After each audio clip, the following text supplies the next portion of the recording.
Bom, retornando então aqui aos comentários, né, do 592, para diferenciar um pouco de RTD de RCPJ, né, que embora eles andem juntos, eles não são a mesma coisa, são diferentes, forma de qualificação, a apresentação, até a questão de livre protocolo, enfim. É como se fosse um cartório de registro de imóveis com registro civil de pessoas naturais. Lembrem disso. Ele até tem algumas semelhanças, mas ele é bem diferente. Bem diferente, bem específico, competência. Enfim, então, requerimento, já pegaram a dica, né? Para começar a distinguir de RCPJ. E aí vai ser feito no livro, então, número de ordem, data de apresentação, espécie do ato constitutivo. Lembrem do 1153 do Código Civil, né? E aí, isso até, inclusive, teve uma decisão que acabou alterando o Código de Normas em Santa Catarina e que, muito provavelmente, por ser uma novidade no Código de Normas, ligado à RCPJ, pode ser que caia em prova. E aí vocês vão dizer, ah, nossa, mas que minúcia, mas concurso é assim, é pegar a minúcia. E aí diz o seguinte, cumpre a autoridade competente antes de efetivar o registro, verificar a autenticidade e legitimidade do signatário do requerimento. Veja que formalidade que a própria lei traz. E aí pode ser, vamos aí pensar em casos práticos, talvez ajude vocês a lembrar da situação, de um estatuto social, né, de uma associação feita por escritura pública, apresentada no RCPJ. Já que ela é feita por escritura pública, então dispensa o requerimento assinado com firma reconhecida, porque, afinal de contas, já foi feito por escritura pública. E aí vocês vão ver que não, isso não é verdade, não é totalmente verdade, se a gente fosse levar em conta o 1153. Mas aí vocês vão dizer, não, olha, mas eu errei essa questão, Marcos. Claro, porque o 1153 ele se aplica às sociedades e não às associações. Assim foi o entendimento aqui do tribunal, dizendo então que o requerimento com firma reconhecida, ele se aplica às sociedades, mas não às associações, né, ou entidades sem fins lucrativos. Então, vocês vão lembrar que o requerimento com firma reconhecida só se aplica para as sociedades, com fundamento no 1153, que assim exige, e que não haveria, então, um outro fundamento legal para essa formalidade em relação às demais pessoas jurídicas que vão ter acesso ao RCPJ.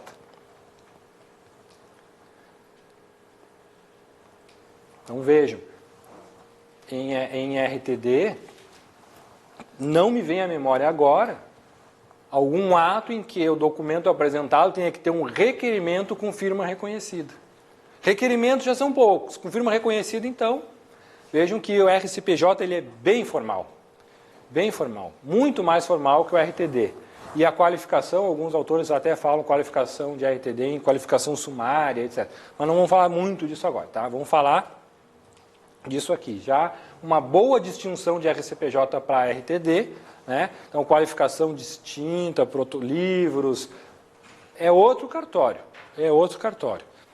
E aí já começa na entrada do documento. A entrada do documento ele já vem acompanhado de formalidades além do que se exige geralmente para RTD. Parágrafo 1º também do mesmo artigo, que além dos indicativos legais deve conter o nome e o número da OAB do advogado que visou o contrato de pessoa jurídica. Dispensada dessa obrigatoriedade na forma da lei, as sociedades simples constituídas na forma de microempresa e empresa de pequeno porte. Bom, é um requisito dos atos de pessoas jurídicas estarem visados por advogados. Qual é a exceção?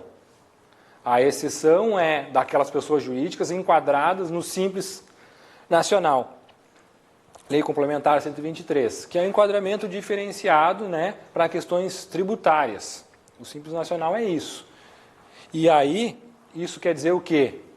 Vai estar enquadrado sobre microempresa e empresa de pequeno porte. Isso dificulta a gente entender, porque aqui vai falando em empresa e a gente atua em RCPJ com pessoas jurídicas não empresariais.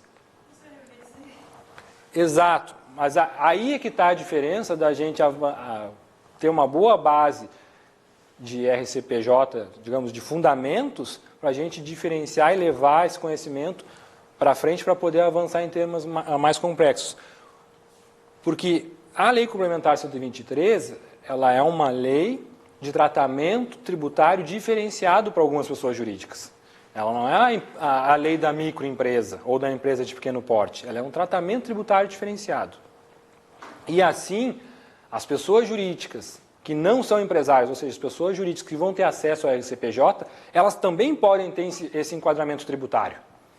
Então, quando a gente falou de EIRELI, lá, Empresa Individual de Responsabilidade Limitada, e amanhã vocês vão ver algumas questões de como cai isso na prova, vou só fazer uma parte aqui, também ajuda a explicar que a empresa individual de responsabilidade limitada, ela pode ser de natureza empresária ou não. E o nome é que às vezes nos atrapalha. Porque a empresa individual de responsabilidade limitada, ela nem é uma sociedade, ela é uma pessoa jurídica, ela não é sociedade porque ela não tem o afecto societário, né? Não tem o ânimo de sociedade, porque ela vai ser constituída por uma pessoa. Por isso, individual. Então, se ela é individual, ela não é sociedade, ela é uma pessoa jurídica. Então, lembrem da distinção lá no início do Código Civil, pessoas jurídicas, direito público, pessoa jurídica, direito privado. EIRELI é uma pessoa jurídica, não é sociedade. Se não me engano, tem até um enunciado do CJF que fala disso. Bom, então o nome às vezes atrapalha. E aqui não é diferente. A Lei Complementar 123, o tratamento diferenciado tributário para as pessoas jurídicas, ela traz essa figura de microempresa, empresa de pequeno porte, mas na verdade isso é só para fins tributários. Ela vai levar em conta aqui faturamento. Diz, mas pessoa jurídica registrada em RCPJ vai ter faturamento? Todas as pessoas jurídicas vão ter faturamento. Então lembrem dos clubes de futebol, né, ou associações de pais e professores, que aí vão ter lá, a gente vai fazer a rifa. Faturou. A gente vai fazer a rifa e vai vender camiseta e boné. Está faturando. Ou daquelas megas feijoadas, né, aqui na capital tem a feijoada do fulano, do ciclano, da associação tal. Elas faturam. O clube de futebol é uma associação esportiva. E ela fatura, e algumas faturam muito, e tem um estatuto extremamente complexo. Então, elas vão ter, sim, faturamento e vão ter todas as obrigações que todas as pessoas jurídicas têm. E aí vão ter enquadramento tributário. Então, vocês vão lembrar que essas expressões, às vezes, elas atrapalham, mas vocês vão entender, não, mas isso aí é só para atrapalhar mesmo, né? Então, sociedade simples. Isso aqui um pouco atrapalha também, porque no Estatuto da Ordem não fala em sociedade simples. Não fala, né?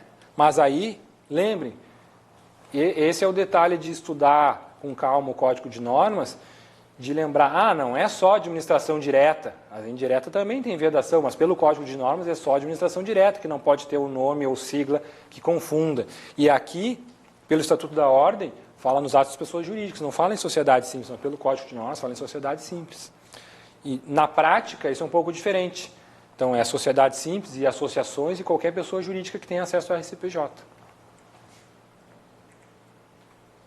Parágrafo 2º. A exigência do visto de advogado, quando não dispensada por lei do Simples Nacional, lembre que a lei do Simples Nacional é uma lei que dá tratamento diferenciado tributário.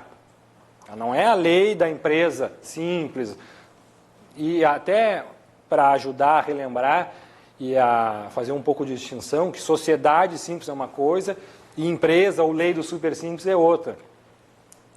Que dentre as espécies ali de societários, que a sociedade simples, esqueçam o nome simples, ela é uma sociedade que vai no RCPJ, para não confundir com outras expressões.